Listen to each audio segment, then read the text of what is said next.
오늘 시편 102편 1절부터 우리 11절까지 말씀 읽었습니다. 우리 눈물을 마시고 죄를 먹으며 라는 제목입니다. 이 제목 자체가 굉장히 이 오늘 아침에 이 내리는 비와 같이 굉장히 좀 스산하죠. 그래서 보통 오늘을 살아가는 현대 사람들에게 이런 좀 쓸쓸하고 힘들고 하는 얘기들을 좀 삼가야 되겠다라는 그런 좀 위압감을 많이 느낍니다. 왜냐하면 현실이 그리 넉넉히 좋지 않은 때가 많이 있기 때문이죠. 이럴 때는 좀 밝은 얘기, 또 좋은 것들, 좀 맛있는 것들 먹고 힘내자, 뭐 그런 얘기를 좀 많이 해야 될 것 같은데, 오늘 본문께서 또 해필 시편 102편 말씀을 우리에게 들고 나왔습니다. 하나님께서 이 말씀을 주신 것은 시대와 상황을 뛰어넘는 하나님의 요청이 있기 때문입니다. 여러분을 향한 하나님의 계획이 있기 때문이죠. 그래서 슬픈 것도 좋은 것도 당장에 우리 입맛에 쓰다고 해서 달다고 해서 이걸 삼키고 뱉고 하는 차원이 아니라 하나님의 말씀은 나를 향한 하나님의 치료제이며 또한 나를 향한 하나님의 바꾸시려는 계획이 있다, 의도가 있다는 것을 미리 염두하시는 은혜가 있길 바랍니다. 시편 102편은 가난한 사람들을 위해서 또 고통받고 환난당하는 사람들을 위한 기도입니다. 그래서 오늘날도 보게 되면 아직도 전쟁이 세계 곳곳에 끊이지 않고 또 기근과 폭력과 가난 이런 것들이 또 우리 집에 이런 일들이 있지 않을지라도 세계적으로는 이런 일들이 너무나 많이 일어나고 있습니다. 또 우리 바로 비근한 예로 옆에 있는 사람들도 이런 어두움의 일을 겪고 있기 때문이죠. 하지만 이런 상황 속에서 하나님은 유일하신 생명의 주이신 예수 그리스도께 우리를 인도하십니다. 등 따뜻하고 배부른 사람들, 예수님 앞에 돌아온 사람 별로 없더라고요.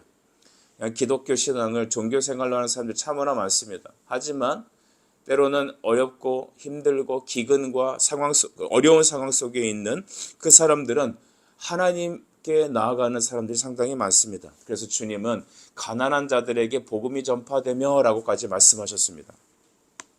그래서 우리의 참된 위로와 회복은 누구십니까? 예수 그리스도이십니다. 히브리서 11장 6절에 있는 말씀과 같이 오늘 이 아침에 우리도 하나님께 나아가는 믿음을 소유하기를 정말 간절히 바랍니다. 우리 1절 말씀은 이렇게 말씀하는데요. 여호와여 내 기도를 들으시고 라고 시작합니다. 하나님께서 우리에게 요구하시는 것이 무엇인가 생각을 하면 나 자신을 의지하지 않는 것입니다. 우리는 행복하고 내 능력으로 할 수 있으면 하나님을 잊고 살아갑니다. 여러분 밥 먹는 게 힘듭니까? 화장실 가는 게 힘드십니까? 여러분 늘 평생에 익숙하게 하셨던 거 여러분 그거 어렵지 않죠? 그런데 젊었을 때와 비교하여서 나이를 들어감에 따라 전에 익숙하게 했던 것들이 이젠 익숙하지 않아지는 것들이 종종 있습니다. 여러분들은 젊었을 땐 똑똑했을 것입니다. 여기 보면 다들 젊은 분들인데 50이 안 넘으면 젊은 거고 60이 안 넘으면 애입니다. 여러분 다 젊으세요. 젊었을 때는 연세 드셨을 때는 젊었을 때만큼 우리가 따라가지 못하는 부분들이 있습니다. 그것을 지식의 평준화와 몸의 평준화다. 저는 이렇게 말하고 싶은데 전에는 잘 됐지만 지금은 잘 안 되는 것들이 있습니다. 그럴 때 우리는 자괴감에 빠지죠. 내가 왜 이럴까? 근데 여러분 그건 당연한 수순입니다. 하나님께서는 우리가 젊었을 때는 하나님을 의지하지 않고 행하는 것들이 많습니다. 왜냐하면 내 기억력이 살아있기 때문이죠. 내가 기력이 있기 때문입니다. 내가 돈이 있을 때는 여러분 하나님 기대입니까? 내가 돈 갖고 내가 문제대로 하면 되는데 그런데 밥 한 그릇을 사 먹기 힘든 상황이 있다면 정말 내가 한 걸음을 걷는데 누구의 손에 붙잡히지 않으면 도대체 한 걸음조차 걸을 수 없는 상황이 있다면 여러분 그때는 누구를 의지하겠습니까? 그때 여러분 심정은 어떻겠습니까? 여러분 그 무너지는 마음속에 있는 상황이 주를 의지할 수 있는 축복이라는 것을 기억하기 바랍니다. 여러분 그게 축복입니다. 우리가 등 따뜻하고 배불러져야 된다. 우리 상황을 컨디션을 회복해야 된다라고 기도한다면 여러분 기도의 태도가 잘못된 것입니다. 기도는 하나님과의 소통이에요. 기도는 하나님과의 교제입니다. 내가 그의 임재 가운데 들어가는 것입니다. 나는 할 수 없으니 주님의 도우심만 구할 수밖에 없는 절대절명의 상황 속에 들어가는 겁니다. 그것이 여러분이 건강할 때, 여러분이 돈이 있을 때, 여러분에게 주님께서 말씀하는 이 아침에 그 하나님을 붙잡히는 은혜가 여러분이 있길 바라는 것이죠. 기도는 그러므로 가장 우리 신앙의 중요한 영적인 훈련입니다. 여호와여 내가 주께 기도를 들으시고 여호와여 내 기도를 들으시고라고 했습니다. 하나님이 내 기도를 들으심을 믿는 것입니다. 저는 자녀의 권세가 뭔가 생각을 해보면 여러 가지가 있을 수도 있지만 가장 중요한 건 하나님께 아버지라 부를 수 있는 것입니다. 우리 따라서 합시다. 하나님 아버지. 아버지. 예, 하나님 나의 아버지십니다. 우리가 도대체 무엇이간데 만군의 주 만왕의 왕이신 전능하신 천지를 지으신 그분이 나의 하나님의 아버지이십니까? 예수 그리스도와 연합한 성령으로 변화된 여러분이 바로 하나님을 아버지라 부를 수 있는 특권이 있습니다. 하늘에 계신 우리 아버지여 나의 아버지여 라고 부를 수 있는 것은 바로 신자의 가장 중요한 특징이죠. 그래서 영생은 유일하신 참 하나님과 그를 보내신 자 예수 그리스도를 아는 자이다 라고 했지 않았습니까? 이 안다는 것은 여러분 구약 용어로는 야다입니다. 하나님을 안다는 것은 부부가 서로 결혼해서 서로를 아는 것처럼 하나님을 영적 연합을 통해 그리스도와 연합을 통하여서 이제 주님 내 안에 계시고 내가 주 안에 있어서 내가 그리스도와 하나 되어서 성령으로 인하여 하나님을 바라보게 되는 시점을 말하는 것입니다. 그래서 여러분 믿음은 흉내낼 수 있는 게 아니잖아요. 그리스도의 생명으로 말미암아 변화된 하나님의 사람만 하나님을 아버지라 부를 수 있는 겁니다. 그 하나님을 아버지로 부르는 자들의 특권은 예수 이름으로 기도할 수 있습니다. 여러분 하나님께 여러분의 필요한 것을 구하는 그런 무속적인 기도, 미신적인 기도가 되지 않길 바랍니다. 우리가 돈이 부족해요. 건강이 부족해요. 뭐가 좀 마음이 좀 시시콜콜해요. 그러면 대부분 기도를 합니다.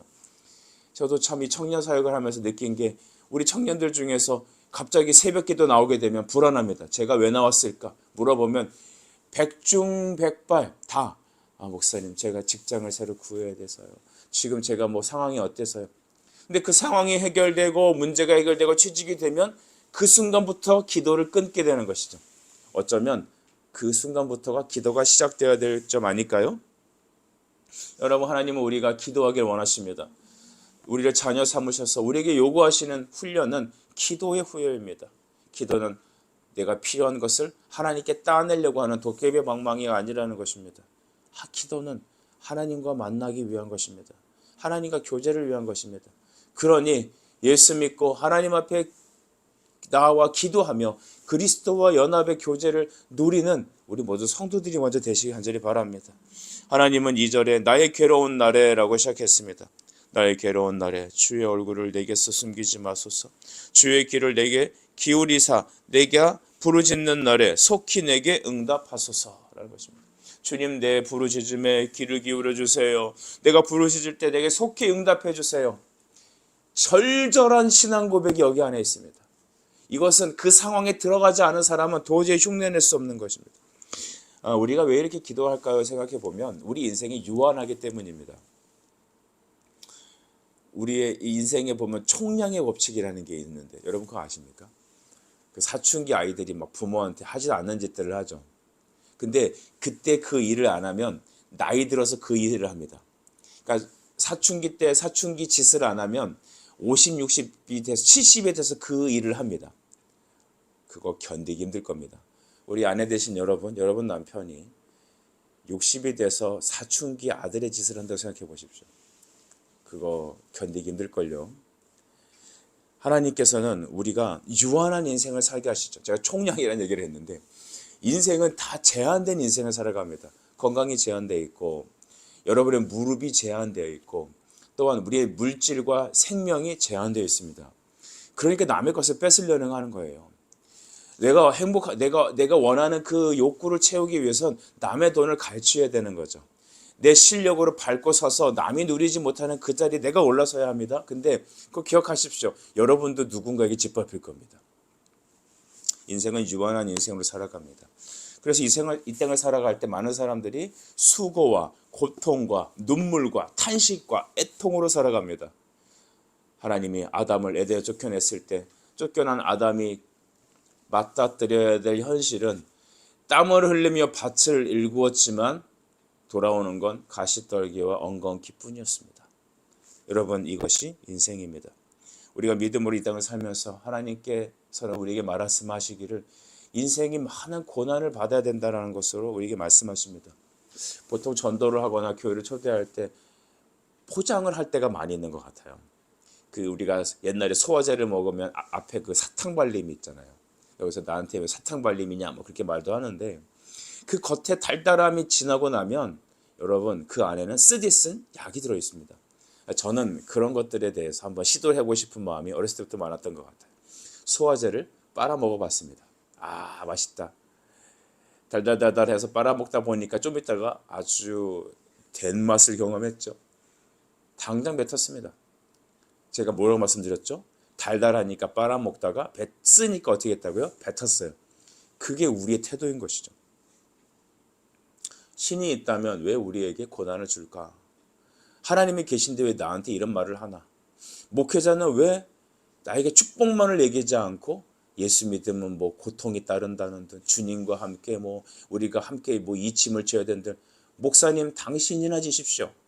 나는 행복만 달달한 사탕발림만 빨아먹으렵니다.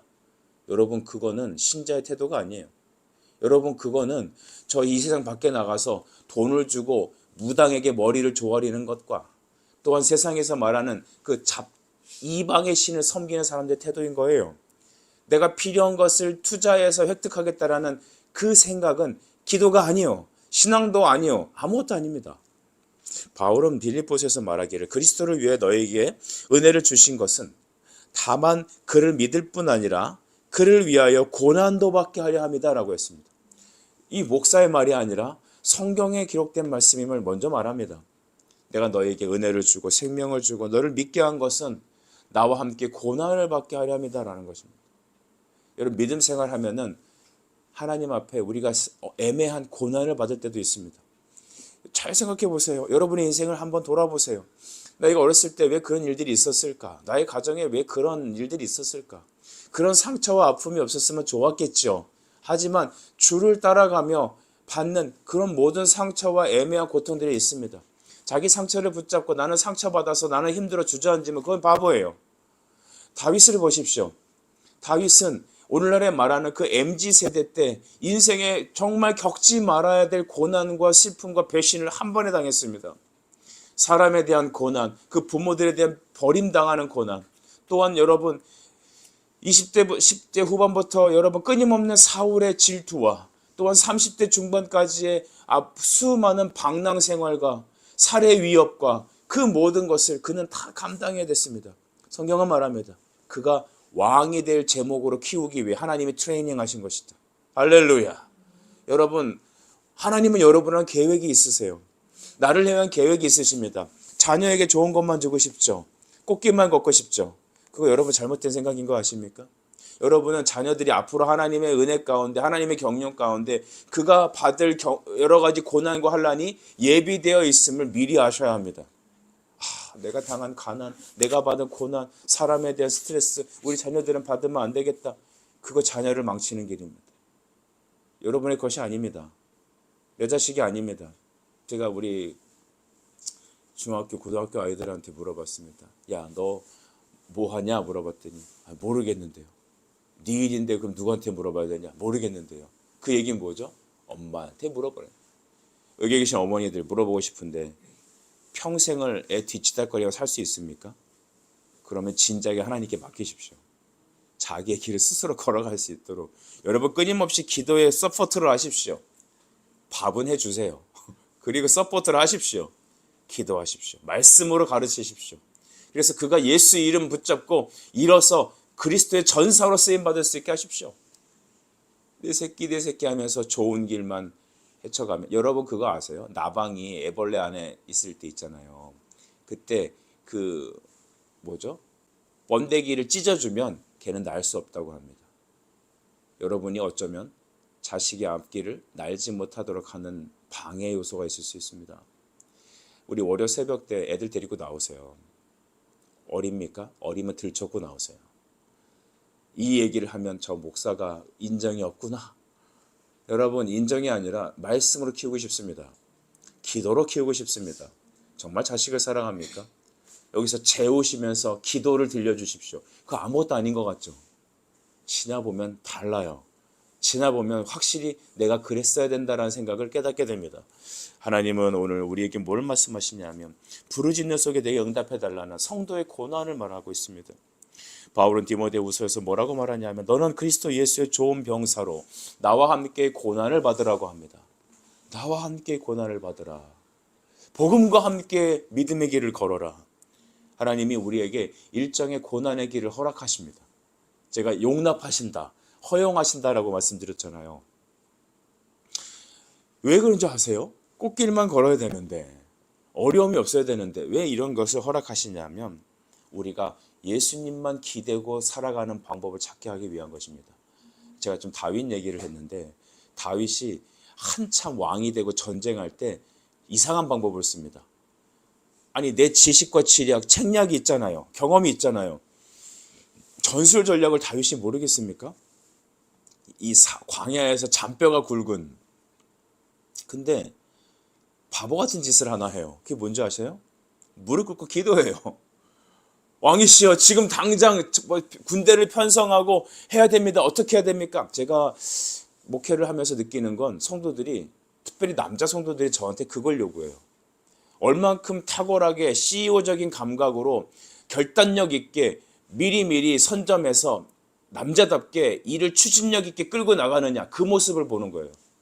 저는 근데 그 생각이 현혹되지 않으려고 합니다. 저는 바보 같다라고 하는 손가락질을 받을지언정 하나님의 허락과 하나님의 인도가 없으면 그냥 주저앉아서 기도하렵니다. 하나님의 인도가 있을 때까지, 하나님의 사인이 있을 때까지 기도하겠습니다. 그것이 다윗의 정신이었습니다. 지금 사울 군대가 문 앞에까지 쳐들어왔단 말입니다. 근데 이 군대 장관이라는 다윗은 뭐 하냐면 기도해요. 하나님, 주님의 사인이 없으면 저는 나갈 수 없어요. 바보 같지 않습니까? 한 교회 리더십이, 한 나라의 리더가, 이 군대 장관이라는 사람이 지금 수백 명의 생사가 걸려있는 이 전쟁 앞에 그는 바보같이 적군이 저기 앞에 있는데 진을 치고 전쟁을 준비하고 어떻게 하라고 명령을 내려야 되는데 지금 무릎 꿇고 기도하고 있습니다. 그 어리석음이, 그 바보 같음이 실은 그리스도를 믿고 따르는 우리에게는 하나님의 능력임을 여러분 기억하길 바랍니다. 저는 그래서 우리 수많은 사람들이 탁월하게 지략 있게 CEO적인 감성을 가지고 촤 남자답게 추진력을 가지라고 요구하는 그 요구에 저는 반응하지 않으렵니다. 하나님이 허락하지 않으면 침묵하렵니다. 주님이 가라 하실 때 가자고 말하겠습니다. 여러분도 하나님이 이 땅에서 우리에게 괴로운 날과 부르짖음의 기도를 요구하신다면 그것만을 기억하십시오.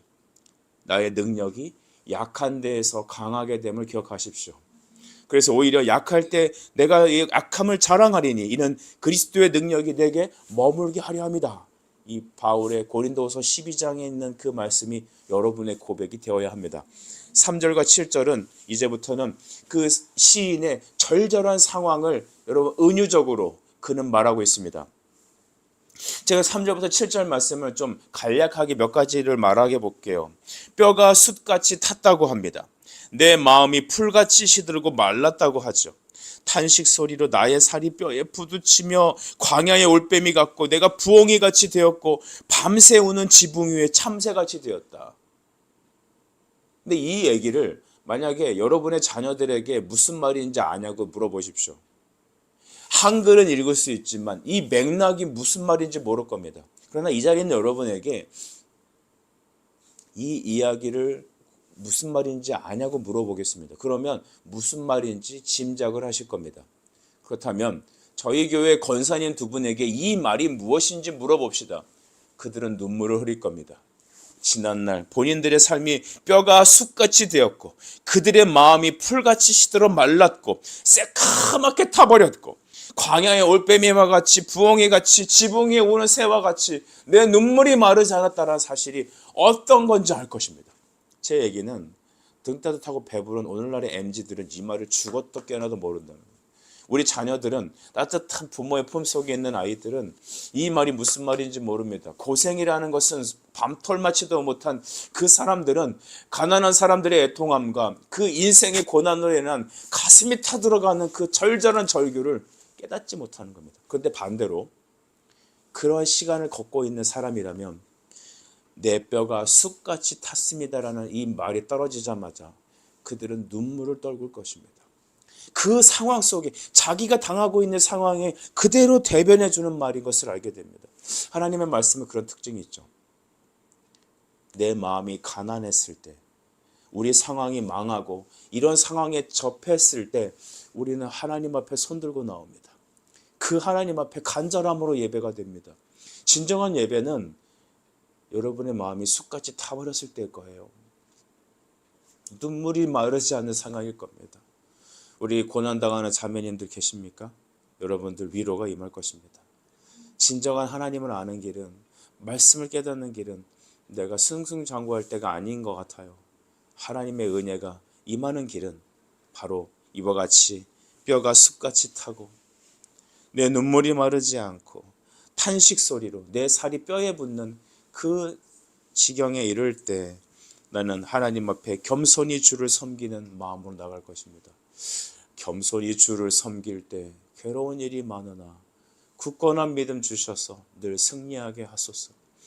겸손히 주를 섬길 수 있는 길, 어쩌면 하나님께서 허용된 작정 안에 여러분에게 펼쳐진 오늘의 눈물의 시간일 것입니다. 여러분, 그 시간을 낭비하지 마십시오. 이 시간을 그냥 탄식하고 그냥 저버리지 마십시오. 그냥 잊으려고 다른 것으로 찾아가지 마십시오. 그 아픔을 가지고 예수 앞에 나오십시오. 하나님은 여러분의 기도를 듣기를 원하십니다. 우리가 로마서 5장에 아주 귀한 말씀이 있죠. 다만 이뿐 아니라 우리가 환난 중에서도 즐거워하나니라고 했습니다. 와, 환난 중에서도 뭐한다? 즐거워하나니. 그러니까 예수 아니면 우리 즐거움이 없단 말이죠. 이는 환난은 인내를 낳고 인내는 연단은 소망을 이루는 줄 아미니라 했습니다. 사랑하는 주님, 우리 당하는 이 모든 연단과 어려움을 주님 앞에 가지고 나와 눈물을 쏟으세요. 주님만 기대세요. 그곳에서부터 새로운 싹이 일어나고 회복이 일어나고 변화가 일어나고 하나님의 성령의 은혜가 여러분을 감싸 안아 주실 것입니다. 우리 10절은 말합니다. 주의 분노와 진노로 말미암음이라. 주께서 나를 들어서 던지셨나이다. 여러분, 인생의 고난과 역경의 원인은 하나님이 아니십니다. 내가 이렇게 던짐을 당한 것, 고난을 당하는 것은 내 잘못이, 하나님 잘못이 아닙니다. 아담이 타락한 것은 하나님 잘못이 아니에요. 우리 죄로 인함인 것이죠. 여러분이 잘못한 게 없어도 이상하게 일이 꼬이고 우겨싸움을 당할 때도 있을 겁니다. 여러분, 그러나 그 고통과 역경은 하나님이 여러분을 미워서 하는 게 아닙니다. 하나님의 거룩한 속성은 우리의 죄를 멸하시는 겁니다. 그 죄를 멸하시는 것은 완악하고 교만하고 자기 고집으로 똘똘 뭉친 사람들을 하나님이 깨뜨리시는 겁니다. 그 방법이 역경이고 고난인 것이죠. 눈물인 것입니다. 오늘 말씀을 들으신 여러분, 우리 성도들 중에서 정말 자기 고집으로 똘똘 뭉친 분들이 계십니까? 나는 이렇게 해야 돼. 염소처럼, 황소처럼, 고래심줄처럼 질기고 강하고 자기 아집으로 뭉쳐있는 것. 여러분, 그런 분들은 역경과 고난이 길어요. 깨달을 때까지 하나님이 여러분 가하십니다.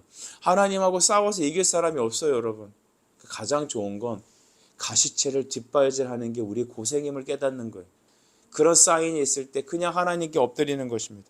하나님, 제가 주님 깨닫지 못하는데 은혜를 주셔서 제가 제 상황을 알게 해주세요.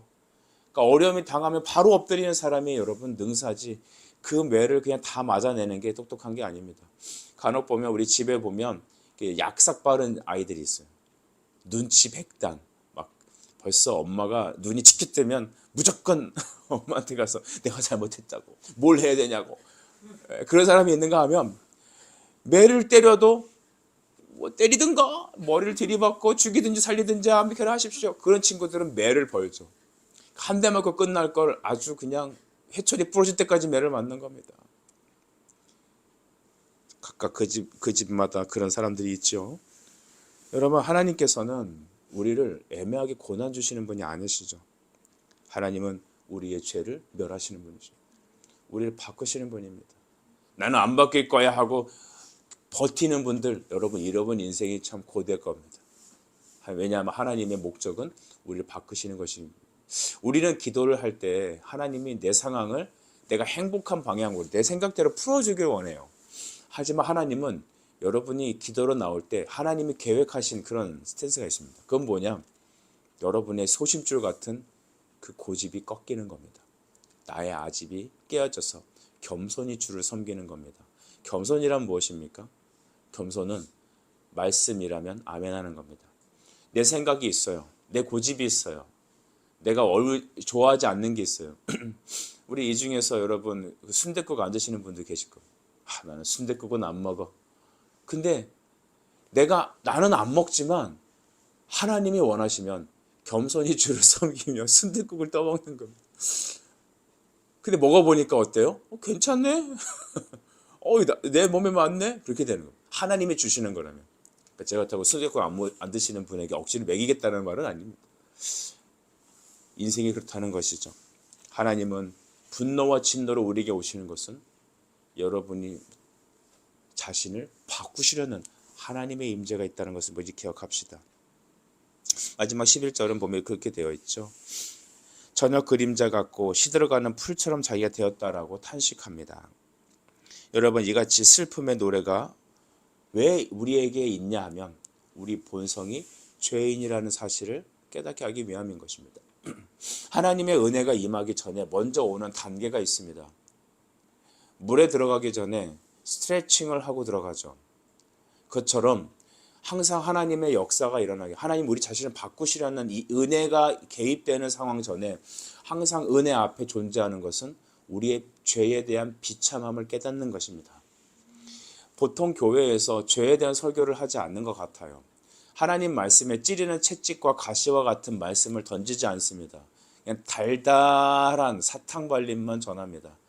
하나님 여러분 사랑하십니다. 어려우시죠? 힘들죠? 힘을 내세요. 할 수 있다 하신 주 나의 주 하나님. 이 두 가지가 보통 이제 그 부흥의 패턴인데 여러분 그거 좀 잘못 가는 것 같아요. 여러분이 100% 완전한 하나님 앞에 온전한 자라면 힘을 내든지 주님이 계시든지 할 겁니다만 우리 상황은 그리 넉넉하지 않습니다. 의사가 가면 내가 달갑지 않은 진단을 합니다. 저는 산부인과를 가본 적이 없습니다. 산부인과 이제 따라는 간 적이 있는데 그 안에 들어간 적이 없습니다. 우리 여성 여러분 산부인과 들어가서 잘 받아보셨죠? 그 민망함, 그 불쾌함, 치과 갔을 때 입을 벌려야 하는 그 두려움, 진단을 받아야 합니다. 당신은 죄인입니다. 당신의 그 처절한 모습이 하나님 없이 소망 없는 내 안에 퍼져 있는 그 죄에 썩어 문드러지는 그 연약한 주저앉아 있는 내 모습이 하나님의 말씀을 통하여 밝히 드러나야 합니다. 그 다음에 의원이신 우리 주께서 그의 말씀으로 치료가 가능한 겁니다. 치료받고 싶습니까? 변화받고 싶습니까? 그런데 대부분 사람들은 그렇게 싫어해요. 자기 고집이 있으니까. 그건 겸손한 게 아니에요. 교만한 겁니다. 교만한 자는 하나님이 싫어합니다. 겸손한 자는 하나님 주님의 진단 앞에 내가 서겠습니다. 나의 그 무너진 모습 자체를 드러내는 것, 그게 얼마나 여러분 두려운지 몰라요. 그게 얼마나 죽기보다 싫은지 몰라요. 절대 들키고 싶지 않은 거예요. 정말로 드러나고 싶지 않은 겁니다. 내 본성상 그래요. 그러니까 죄인입니다라는 설교를 하게 되면 기분이 나쁜 거예요. 그리스도 앞에 우리 당한 상황이 이렇다는 것을 드러내면 저 목사는 사랑이 없다고 말하는 거예요. 그러나 그렇지 않습니다. 왜 기독교를 강요하냐고 말하기도 합니다. 어떤 바보 같은 환자가 왜 의사가 나한테 청진기를 드러내냐? 나는 싫다. 그러고서 어떻게 그 사람을 고치냔 말입니다. 수술받을 환자가 칼로 그의 환부를 도려내지 않고 어떻게 그 암덩어리를 꺼내겠냐고요. 여러분, 내가 하나님 앞에 치료받아야 될 대상임을 기억하십시오. 여기 있는 이 사람도, 이 자리에 앉아있는 여러분도 하나님의 은혜가 아니고선, 주님의 고치심이 아니고서는 내 인생은 변화되지 않는다는 것을 생각하십시오. 변화되어야 된다고 생각도 하고 바뀌었으면 좋겠다고 생각도 하지만 그 고집과 아집과 교만함이 하나님의 수술대 위에 하나님의 진찰 앞에 서지 못하게 합니다. 하나님께서는 여러분의 고통을 잊게 해주는 환각제를 주고 싶지 않습니다. 환각제, 몰핀을 먹이는 자는 진정한 의원이 아닙니다. 진짜 의원은 그 치료제이신 하나님 앞에 내 자신의 환부를 드러내는 사람입니다. 그렇게 안내하는 사람입니다. 여러분 그런 교회를 가시고 그런 목자를 만나길 바라고 그런 말씀 앞에 여러분이 바뀌길 바랍니다. 변화되기 위해선 먼저 여러분이 진단을 받고 환부를 드러내야 합니다. 말씀을 정리할 때 우리 자신이 어떤지를 깨닫고 그리스도께 나가는 은혜가 있길 바랍니다. 영적 각성이 필요하죠. 변화가 필요합니다. 그러기 위해서는 마음에 순종이 있어야 합니다. 겸손히 주를 받아야 합니다. 오늘 이 말씀을 받을 때 여러분의 인생이 이 시편은 눈물이 마르고 죄를 먹으며 탄식하는 기도이지만 우리는 이후에 있을 하나님의 은혜를 기대합니다. 눈물을 흘리며 씨를 뿌리는 자는 기쁨으로 단을 거둘 것이다. 정령 울며 씨를 뿌리는 자는 기쁨으로 곡식을 거둘 것입니다. 하나님 이 아침에 우리에게 그런 은혜를 부어주십시오. 기도하겠습니다. 주여 은혜를 감사합니다. 주님 우리를 사랑하셔서 우리를 바꾸시길 원하시며 우리의 눈물과 우리의 고통을 주여 기뻐하지 않으시지만 우리에게 그 상황 앞에 서셔서 의원이신 주님이 우리를 바꾸시기를 원하십니다. 주님 앞에 나가 내가 이 시간 나가오니 이 말씀을 듣고 주의 성령의 은혜로 변화되는 이 아침 되도록 아버지 축복해 주시옵소서. 예수 그리스도 이름으로 기도드립니다. 아멘.